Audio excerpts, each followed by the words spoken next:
A chuva caía como lâminas afiadas sobre as ruas de Lisboa, transformando o Tejo em um espelho negro de segredos.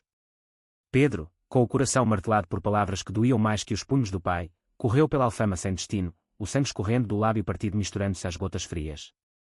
Ele não ouviu o carro frear a tempo, só sentiu o impacto que o jogou no chão, e nos olhos do homem que saiu correndo para socorrê-lo, encontrou o primeiro vislumbre de salvação que sua vida inteira ansiara. Miguel parou o carro abruptamente, o motor ainda ronronando como um animal assustado, e saltou para a rua encharcada. Seus sapatos de couro fino chapinharam nas poças, mas ele mal notou, o jovem caído no pavimento, com o rosto pálido e o lábio inchado, era o epicentro de uma tempestade maior que a que rugia no céu. Meu Deus, rapaz, você está bem. Deixe-me ajudar, disse Miguel, estendendo a mão com uma gentileza que contrastava com sua postura ereta de executivo acostumado a salas de reunião em prédios altos do Chiado. Pedro ergueu os olhos, turvos pela dor e pela vergonha, e por um instante, o mundo parou. Ali estava um homem de meia-idade, talvez 40 anos, com traços esculpidos pelo tempo e pela determinação, cabelos castanhos salpicados de grisalhos, olhos castanhos profundos como o vinho do Douro, que pareciam ver além da carne machucada, direto para a alma ferida. Pedro hesitou, o corpo tremendo não só pelo frio, mas pelo medo de ser visto, de ser julgado mais uma vez. Sua família, lá em Belém, acabara de explodir em acusações: você não é meu filho, não pode ser isso que dizem. Após um vizinho fofoqueiro espalhar rumores sobre seus olhares furtivos para o rapaz da padaria. Aos 22 anos, Pedro era um sonhador preso em uma gaiola de tradições portuguesas rígidas, estudando arquitetura na Universidade de Lisboa, mas vivendo nas sombras de uma identidade que o sufocava. Ele pegou a mão de Miguel, sentindo o calor firme que o ancorou, e murmurou: Eu não sei para onde ir. Eles me odeiam pelo que sou. Miguel o puxou para cima com cuidado, ignorando a chuva que encharcava sua camisa impecável, e sem uma palavra de julgamento, abriu a porta do passageiro. Entre. Minha casa não fica longe. Você precisa de um lugar seco, e eu preciso entender o que diabos aconteceu aqui. Enquanto dirigiam pelas ruas sinuosas da moraria, o limpador de para-brisas lutando contra o dilúvio, Miguel lançou olhares discretos para o garoto ao seu lado. Pedro era magro, com ombros que carregavam o peso de gerações, cabelos loiros cacheados agora colados à testa, e uma tatuagem discreta de uma âncora no pulso, símbolo de uma Lisboa que ele amava, mas que o traía. Miguel, divorciado há 5 anos de um casamento que nunca fora real, gerenciava uma galeria de arte no Bairro Alto, um refúgio para almas criativas como a dele, que aos 18 anos fugira de uma família conservadora em Coimbra para abraçar sua verdade em uma capital mais tolerante, mas ainda pontuada por olhares enviesados. Ele conhecia a dor de Pedro como se fosse sua própria cicatriz, o pai que o deserdara, a mãe que chorara em silêncio, os amigos que se afastaram. Eu me chamo Miguel, disse ele, quebrando o silêncio opressivo. E você? Pedro engoliu em seco, o gosto metálico do sangue na boca. Pedro. Desculpe pelo susto. Eu só. Fugi. A casa de Miguel era um oásis no caos da noite, um apartamento antigo no topo de uma colina em Graça, com janelas que emolduravam o castelo de São Jorge como uma pintura renascentista. Ele acendeu as luzes quentes, o aroma de café fresco já pairando no ar de uma cafeteira automática, e guiou Pedro para o banheiro. Toma um banho quente. Vou preparar algo quente. E não se preocupe, aqui, ninguém vai te julgar. Enquanto a água escaldante lavava as marcas da rua, Pedro encostou a testa no azulejo frio, lágrimas misturando-se ao vapor. Pela primeira vez, ele se permitiu imaginar um mundo onde seu amor, por homens, por si mesmo, não era um crime. Do outro lado da porta, Miguel remexia na cozinha, o coração acelerado por uma conexão inexplicável. Ele preparou um prato de bacalhau à brasa improvisado, com ovos e batatas palha que crocavam sob o garfo, e uma caneca de chá de limão para acalmar os nervos. Quando Pedro emergiu, enrolado em um roupão macio que cheirava a lavanda, encontrou a mesa posta como em um sonho. Eles comeram em silêncio no início, o tic-tac de um relógio antigo marcando o ritmo hesitante da conversa. O que te levou para a rua a essa hora? Perguntou Miguel por fim, os olhos fixos no garoto. Pedro baixou o olhar, os dedos traçando a borda da caneca. Meu pai descobriu. Sobre mim. Sobre quem eu amo. Ele gritou, me bateu, disse que eu era uma vergonha para a família. Minha mãe só chorou. Eu não aguento mais esconder. As palavras saíram como um rio represado, e Miguel sentiu um aperto no peito, e quando suas próprias noites solitárias após o divórcio, quando confessara à esposa que amava outro homem anos antes, destruindo o que restava de uma fachada. Eu entendo mais do que você imagina, confessou ele, a voz rouca. Eu vivi isso. Fugir, se esconder, construir uma vida das cinzas. Mas olhe para mim agora, eu tenho minha galeria, meus amigos, uma paz que conquistei. Você também pode. A noite se estendeu em confissões sussurradas, a chuva agora um tamborilar suave contra as vidraças. Pedro contou de seus desenhos arquitetônicos, sonhos de restaurar os azulejos decadentes de Lisboa em espaços inclusivos, onde ninguém se sentisse exilado. Miguel compartilhou histórias da galeria, exposições de artistas que desafiavam as normas, pinturas de diamantes entrelaçados sob o sol do Algarve, esculturas que capturavam a fragilidade da identidade. Pela primeira vez, Pedro riu, um som leve, como o sol rompendo nuvens, quando Miguel imitou um cliente homofóbico tropeçando em uma instalação provocativa. Mas por baixo da leveza, uma tensão crescia, olhares que se demoravam, toques acidentais que enviavam faíscas. Quando Pedro adormeceu no sofá, exausto, Miguel cobriu-o com um cobertor, os dedos roçando levemente seu ombro, e sussurrou para si mesmo: esse garoto precisa de mim. E eu, de algum jeito, dele. Ao amanhecer, o sol filtrava-se pelas cortinas de linho, pintando o quarto em tons de âmbar. Pedro acordou com o cheiro de pão fresco da padaria da esquina, e Miguel já estava de pé, vestindo uma camisa branca imaculada, pronto para o dia na galeria. Bom dia, fugitivo, brincou ele, servindo café forte com pão de queijo quentinho. Mas o idílio foi interrompido por uma batida na porta, urgente, insistente. Pedro congelou, o pavor retornando como uma onda. Miguel abriu, e ali estava o irmão de Pedro, Tomás, com olhos enchetados de raiva e preocupação, o casaco ainda úmido da noite anterior. Onde diabos está ele? Meu pai está louco, a polícia até foi chamada por sumiço. Tomás invadiu o espaço, ignorando Miguel, e agarrou o braço de Pedro. Você nos envergonhou, Pedro. Volta para casa e conserta isso. O confronto explodiu como fogos de artifício no São João. Pedro se desvencilhou, a voz tremendo de fúria contida: consertar. Eu não sou uma coisa quebrada. Vocês me querem de volta no armário, fingindo ser quem não sou. Tomás, o irmão mais velho, protetor mas preso às expectativas familiares, engenheiro naval em Setúbal, casado com a filha de um armador influente, balançou a cabeça, o rosto contorcido. Isso não é vida, mano. Aqui na rua, com esse estranho. Você vai acabar mal. Miguel interveio, a voz calma mas firme como o granito do Rocio: ele não está na rua. Está seguro aqui. E se você o ama de verdade, respeite quem ele é. Tomás lançou um olhar venenoso para Miguel, murmurando algo sobre esses tipos que corrompem os jovens, mas a dúvida piscou em seus olhos, ele se lembrava das noites em que Pedro confidenciara medos que Tomás ignorara.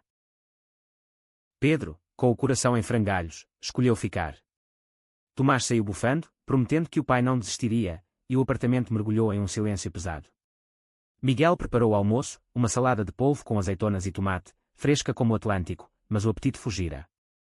Você acha que ele tem razão? Perguntou Pedro, a voz pequena. Miguel sentou-se ao seu lado, os joelhos tocando inadvertidamente. Não. Mas famílias como a nossa. Elas machucam porque amam do jeito que aprenderam. O meu me deserdou quando eu saí do armário. Perdi tudo, herança, contatos. Mas ganhei a mim mesmo. Ele pausou, os olhos encontrando os de Pedro, e algo se acendeu, uma faísca de vulnerabilidade mútua, um reconhecimento de almas gêmeas em uma cidade de 7 colinas. Fique aqui quando precisar. Ajude-me na galeria, se quiser. Desenhe, crie. Vamos ver o que nasce disso. Os dias se fundiram em uma rotina doce e tensa. Pedro mergulhou no trabalho na galeria, seus esboços de fachadas restauradas ganhando vida em painéis interativos que Miguel instalou. Visitantes, uma mistura eclética de turistas americanos, artistas locais e casais que de mãos dadas, elogiavam o talento do jovem prodígio, e Pedro florescia sob o sol da aceitação. Mas as noites traziam sombras, telefonemas anónimos da família, olhares sussurrados na rua, e um boato que se espalhava como fumaça no bairro alto: o filho do armador está vivendo com um veado rico. Miguel, por sua vez, lutava com seus demónios, uma atração crescente por Pedro que ia além da compaixão, um medo de ser o mais velho predador que a sociedade pintava. Ele se pegava observando Pedro rir com um cliente, o jeito como seus olhos se iluminavam como o farol de Belém, e se perguntava se era loucura ou destino. Uma tarde, durante uma vernissage na galeria, vinhos do Alentejo fluindo, fado e quando suave de um toca-discos vintage, o conflito irrompeu. O pai de Pedro, o Sr. Armando, um homem robusto de bigode grisalho e mãos calejadas de anos no estaleiro, apareceu na porta, flanqueado por 2 seguranças particulares. Saia daí, rapaz. Isso acaba agora, trovejou ele, ignorando os olhares chocados dos convidados. Pedro, no meio de uma conversa com uma curadora lésbica sobre mosaicos azulejares, empalideceu. Miguel se colocou à frente, o peito inflado de uma coragem que não sentia desde sua juventude. Senhor, esta é uma casa de arte e respeito. Se quer falar com seu filho, faça como um homem, não como um tirano. Armando cuspiu no chão, os olhos flamejando. Respeito. Você o seduziu, seu degenerado. Eu sei o que tipos como você fazem com garotos inocentes. O salão congelou, o fado calando-se abruptamente. Pedro avançou, lágrimas quentes nos olhos. Pai, para. Miguel me salvou. Ele me mostrou que eu posso ser eu mesmo. Você nunca me viu, só o filho perfeito que queria. Armando hesitou, o rosto se rachando como argamassa velha, e por um segundo, o amor paterno brilhou através da raiva. Mas o orgulho venceu, você escolhe isso. Então perca tudo. Casa, herança, família. Ele virou as costas, saindo para a noite estrelada do Barro Alto, deixando um vazio que ecoava. Pedro desabou nos braços de Miguel, soluçando, e naquele abraço, algo se quebrou e se reconstruiu. Eu te amo, sussurrou Pedro, as palavras escapando como um segredo libertado. Miguel congelou, o coração disparado, e respondeu com um beijo na testa. E eu a você, garoto. Mais do que devia. Mas o beijo na testa não bastou para acalmar a tempestade interna de Miguel. Naquela noite, após a galeria esvaziar-se de convidados murmurantes, ele se trancou no escritório, uma garrafa de Porto pela metade na mesa, revivendo fantasmas. Aos 42, ele carregava cicatrizes de amores passados, o primeiro namorado, o marinheiro de Cascais que o abandonara por medo de escândalo, o parceiro da galeria, que partira para Berlim em busca de uma cena mais autêntica. Pedro era diferente, puro, cheio de fogo juvenil, mas Miguel se via como o vilão de um melodrama português, o mentor mais velho corrompendo o pupilo. Ele precisa de um amigo, não de um amante, murmurou para si mesmo, mas o desejo queimava como o sol de Évora no verão. Pedro, por sua vez, deitava na cama de hóspedes, o teto girando com dúvidas. Seu "eu te amo" fora impulsivo, nascido da dor, mas verdadeiro como o Tejo correndo para o mar. Ele se lembrava das noites em Belém, sonhando com um amor que o erguesse, não o esmagasse, e Miguel era isso, uma âncora em meio ao vendaval. Mas e se fosse pena? E se Miguel o visse apenas como um projeto de caridade? O telefone vibrou, uma mensagem de Tomás: pai está destruído. Volta, Pedro. Podemos fingir, pelo bem de todos. Ele apagou a tela, o peito apertado, e jurou que não voltaria ao armário. Os dias seguintes foram uma dança delicada de proximidade e distância. Na galeria, eles colaboravam em uma nova exposição, sombras e luzes, identidades que eram azulejos portugueses, com desenhos de Pedro transformados em painéis cerâmicos por artesãos de Sintra. Miguel elogiava seu trabalho com um orgulho paternal que mascarava o anseio mais profundo, e Pedro respondia com sorrisos que iluminavam o espaço como o sol poente no terreiro do Paço. Mas as tensões externas fervilhavam, repórteres locais farejavam a história, filho de armador envolvido em escândalo gay, e a família de Pedro intensificava a pressão, cortando sua mesada e ameaçando expulsá-lo da universidade. Eles acham que dinheiro compra silêncio, riu Pedro amargamente uma tarde, enquanto colavam etiquetas em quadros. Miguel o levou para um passeio em Alfama, as ruas estreitas e quando com o canto de uma fadista idosa, para dissipar as nuvens. Eles subiram ao mirador de Santa Luzia, com suas glicínias em flor apesar do outono avançado, e o panorama de Lisboa se desdobrava, cúpulas vermelhas, o rio serpenteando como uma veia de prata. Veja isso, disse Miguel, o braço roçando o de Pedro. Esta cidade sobreviveu terremotos, invasões, ditaduras. Nós também sobreviveremos. Pedro virou-se, os olhos brilhando. Com você, eu acredito. Seus lábios se encontraram então, um beijo hesitante, doce como figos maduros, sob o olhar indiferente das estátuas de heróis navegadores. Foi o primeiro toque real, e o mundo se dissolveu em um instante de eternidade. Mas o paraíso durou pouco. Naquela noite, ao voltarem, encontraram a porta da galeria arrombada, quadros rasgados, azulejos quebrados espalhados como ossos. Vândalos, gemeu Miguel, ajoelhando-se para recolher os cacos. Entre os destroços, um bilhete rabiscado: fiquem longe do meu irmão, viados. A caligrafia de Tomás era inconfundível. Pedro sentiu o chão sumir, traição do próprio sangue. Ele acha que está me protegendo, sussurrou, mas a dor era lancinante. Miguel o abraçou forte, o cheiro de tinta e chuva misturando-se. Não vamos deixar isso nos quebrar. Vamos reconstruir, juntos. A reconstrução começou com fúria criativa. Miguel contratou um restaurador de Mafra, e Pedro redesenhou os painéis destruídos com temas mais ousados, casais entrelaçados em padrões moriscos, símbolos de resiliência que tecidos em motivos tradicionais. A exposição reabriu com maior sucesso, atraindo ativistas de todo o país, de Porto a Faro, e a mídia virou o jogo, arte contra o ódio, a voz de Lisboa. Mas o sucesso amplificou os conflitos. Armando, o pai, processou Miguel por influência corruptora, alegando que a galeria era um antro de depravação. O tribunal em Lisboa virou um circo, advogados em ternos engomados citando leis arcaicas, repórteres fotografando Pedro com olhares famintos. No meio do caos, uma reviravolta, Tomás apareceu na galeria, não como inimigo, mas como um homem quebrado. Eu fiz aquilo, confessou, a voz embargada. Pensei que te salvava, Pedro. Mas vi o pai se afundar na garrafa, a mãe rezando o dia todo. Você está vivo aqui, de um jeito que nunca esteve em casa. Lágrimas escorriam por seu rosto, e pela primeira vez, ele abraçou o irmão, um abraço desajeitado, mas genuíno. Me perdoa. E me conta como é amar assim. Pedro, com o coração inchado, falou pela primeira vez abertamente com família, de noites solitárias, de toques roubados, de uma alegria que valia o exílio. Tomás ouviu, e algo mudou, uma semente de compreensão plantada em solo árido.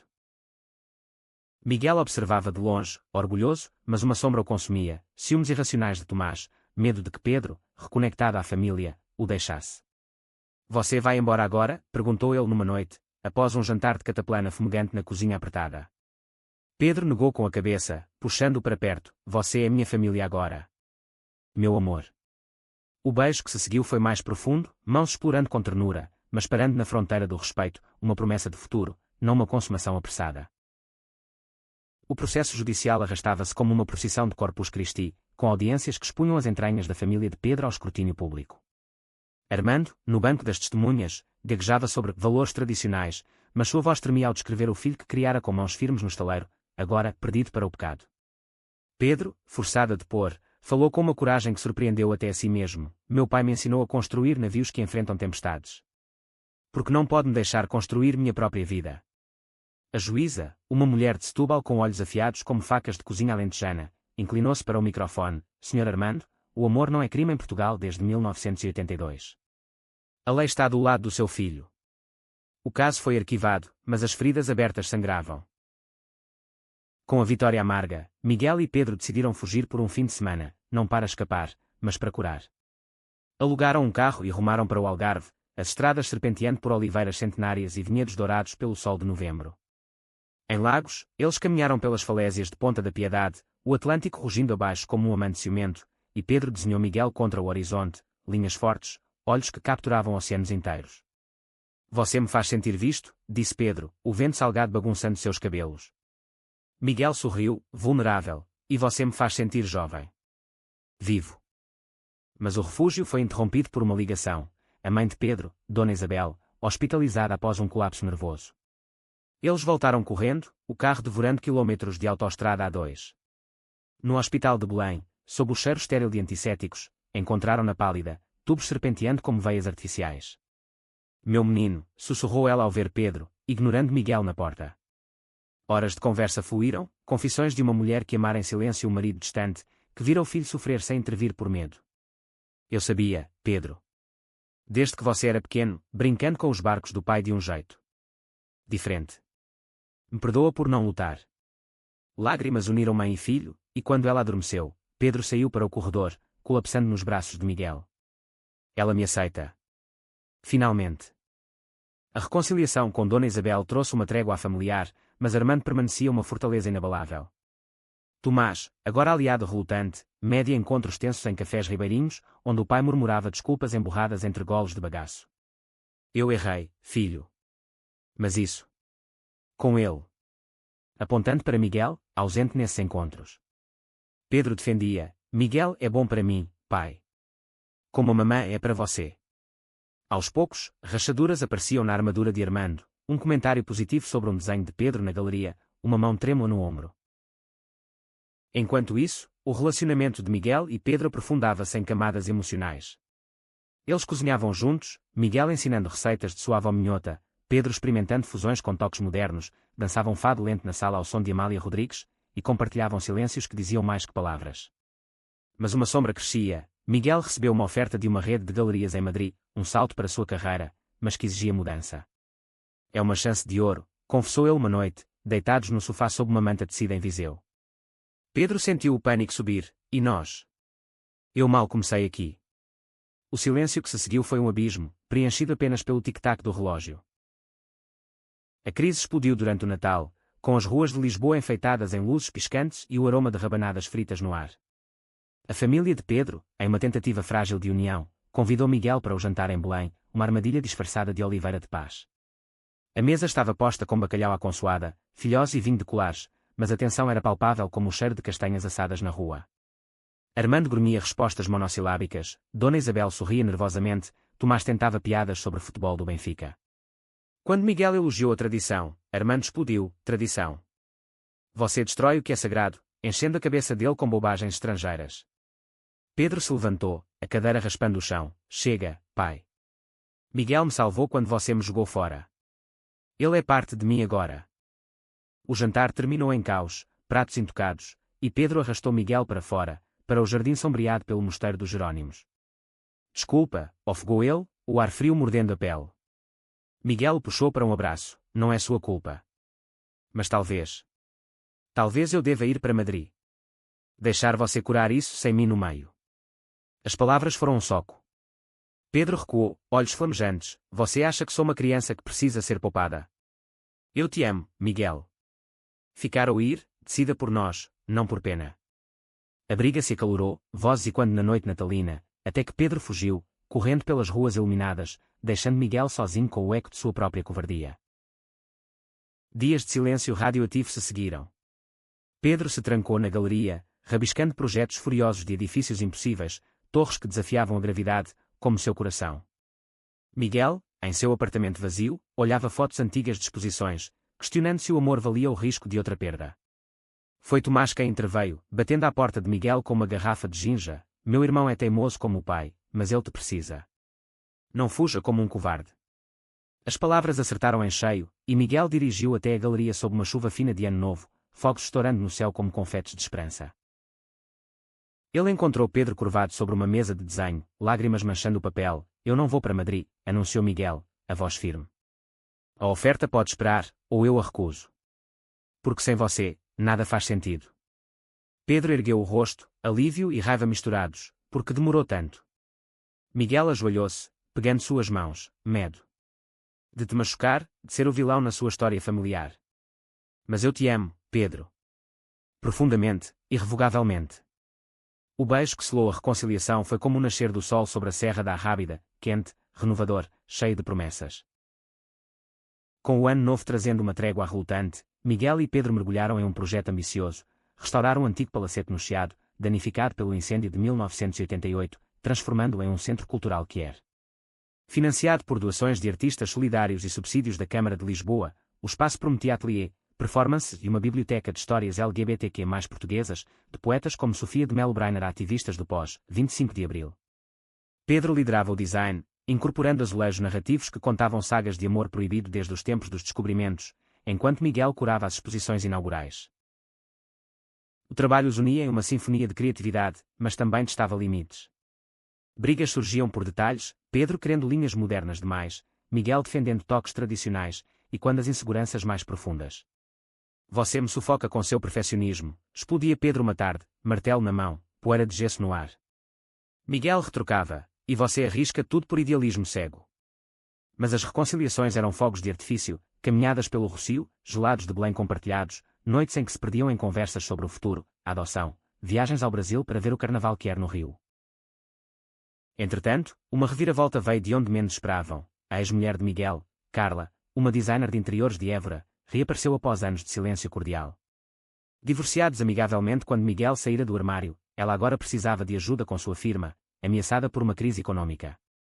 Você sempre teve o toque para negócios, disse ela ao telefone, voz suave como o vinho verde. Miguel hesitou, mas aceitou um jantar profissional no Time Out Market, sem contar a Pedro, um erro de omissão que se revelaria catastrófico. Pedro descobriu por acidente, vendo uma mensagem no celular de Miguel durante uma pausa no canteiro de obras. Jantar com ela. Depois de tudo. A insegurança o consumiu, e se Miguel sentisse falta da vida normal? Ele confrontou Miguel naquela noite, no apartamento com vista para o castelo: você ainda a ama? Foi só pena por mim o tempo todo. Miguel negou veementemente, explicando o contexto, mas o dano estava feito. Confiança é tudo, e você a quebrou, gritou Pedro, saindo porta afora para uma noite de fado melancólico em um bar escondido da moraria.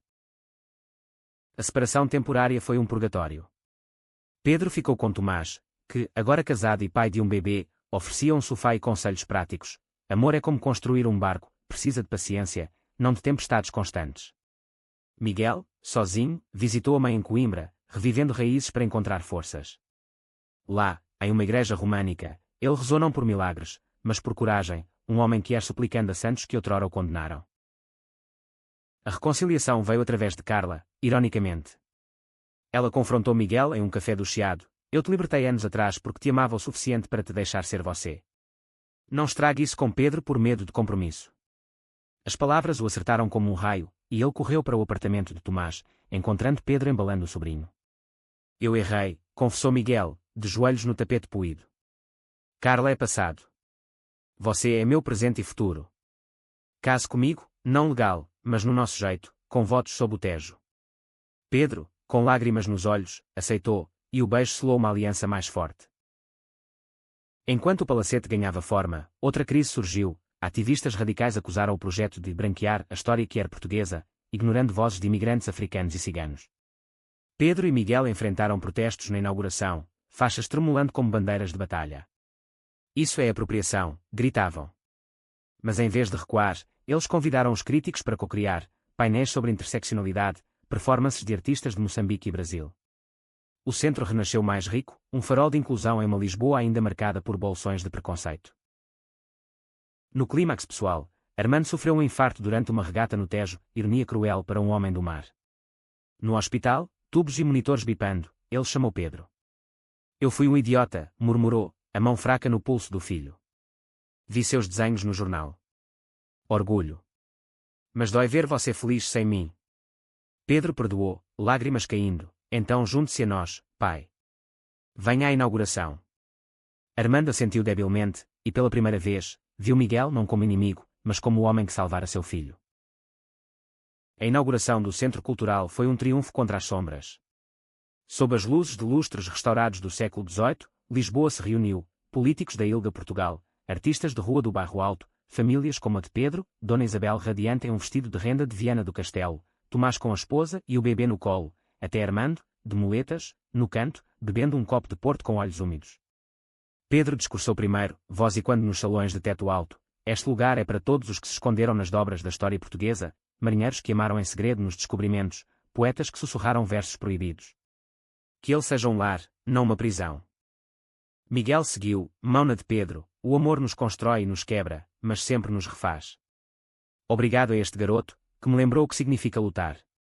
Aplausos ribombaram, fado contemporâneo, com toques que de guitarras elétricas, preenchendo o ar, e danças espontâneas eclodiram no pátio, sob estrelas que pareciam aprovar. Armando aproximou-se então, estendendo a mão a Miguel, cuide dele. Ou eu volto com o remo. Foi uma piada rouca, mas o aperto foi firme, uma ponte cruzada. Mas o verdadeiro clímax veio em uma reviravolta inesperada. Durante a festa, um repórter da RTP revelou um vídeo anónimo, Tomás, bêbado em um bar de Setúbal, confessando anos de bullying homofóbico contra colegas de escola, incluindo um amigo de infância de Pedro que se suicidara. O escândalo explodiu nas redes, ameaçando a carreira de Tomás como engenheiro. Pedro, devastado, confrontou o irmão no banheiro do centro. Você. Meu protetor. Como pôde? Tomás desabou, confessando, eu tinha medo. Medo de ser como você, de desejar o que a sociedade condena. Atacava para não ser atacado. A revelação abalou Pedro, traição dupla, mas também compreensão. O ódio de Tomás era espelho do próprio pavor. Miguel interveio, levando os irmãos para uma sala lateral. Segredos nos corroem. Tomás, você pode mudar, comece falando, não escondendo. Horas de conversa crua se seguiram, com Pedro perdoando aos prantos, e Tomás jurando terapia, ativismo. A família, fragmentada, começou a se costurar de novo, não perfeita, mas honesta. Armando, ouvindo tudo, murmurou, somos todos barcos furados. Mas flutuamos juntos.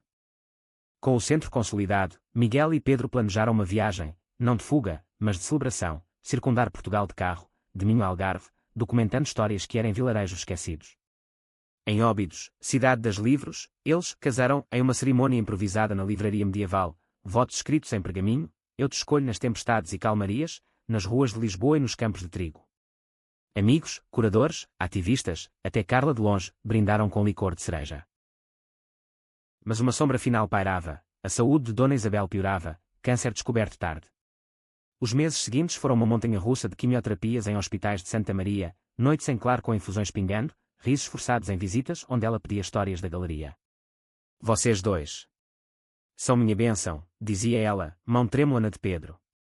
Miguel cuidava de tudo, sopas de poeiras para fortalecer, flores de Monsanto no quarto, provando seu compromisso. Pedro, exausto, duvidava, e se eu te prender aqui, com isso tudo? Miguel respondia com beijos, prenda-me para sempre. O adeus veio em uma manhã de primavera, com jasmins florescendo nas varandas de Alfama. Dona Isabel partiu pacificamente, sussurrando amo-te para Pedro, olhos em paz. O funeral em Belém foi uma tapeçaria de dor e cura, fado tocado por uma sobrinha lésbica, epitáfio escrito por Pedro sobre uma mulher que amara em silêncio. Na recepção, Armando abraçou Miguel, ela te via como filho. Obrigado por isso. Na esteira da perda, o amor de Pedro e Miguel se solidificou como o calcário das muralhas de Óbidos. Eles expandiram o centro, adicionando um memorial para vítimas de preconceito, e Pedro concluiu sua tese sobre arquitetura inclusiva, graduando-se com honras. Uma noite, sob chuva suave, équida que os unira, Miguel ajoelhou-se no mirador da graça. Casa comigo de verdade. Quando o mundo permitir. Pedro, rindo através de lágrimas, sim. 1000 vezes sim. Anos se passaram como páginas de um livro antigo, viradas pelo vento do Tejo. O Centro Cultural tornou-se um marco de Lisboa, atraindo visitantes de toda a Europa, com Pedro agora diretor de projetos, seus edifícios, pavilhões que eram parques, bibliotecas em bairros marginalizados, mudando o scaling da cidade. Miguel, aos 50, vendia a galeria para se dedicar a mentorias, guiando jovens como o Pedro de outrora através de labirintos de identidade. A família evoluiu, Armando aposentou-se, passando fins de semana pescando com Pedro e Miguel, contando histórias de marinheiros lendários que, sussurrava ele agora, amavam além das cartas náuticas.